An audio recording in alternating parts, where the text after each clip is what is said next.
waddanka Soomaaliyana inuu soo dhismayo way arkayaan inuu ka soo kabayo dhibaatooyinkii xagga amniga ka haystana way arkaan in ciidanadu iminka ay tababaro wanaagsan qaataan way arkaan in laga gacan sareeyana way arkayaan waddanka waa muuqataa iminka inuu shay'an fa shay'an uu soo roonaanayo uu ka fiicnaanayo sidii hore uu dhismihiisa socdo oo ma garanaysaa ay dawladdii ay itaalkeedii soo ceshanayso ciidanadeedii way haysataa dawladda Soomaaliya ciidan Soomaaliyeed maahayna ku kale oo ka saari karay meesha ma jiro taasaan qabnaana waxna muuqdana waxa weeyaan inaanay ayagu iminka wax dagaal ay u soo cadaanayaan ay aad u yarta laakiin qarax meel la dhigo baabuur lagu soo xidho walxaha qarxa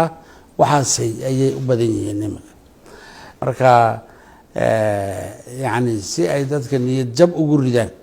ayay meesha dadka rayidku ku badan yahay ay ku laayeen dad aanan waxay galabsadeen jirin aanan noloshoodii caadiga ahayd ee nolol maalmeedkeedii uun doonaya inay caruurta ka agoomeeyaan in ay dhibaatooyin yani taariikhi ah ay galaan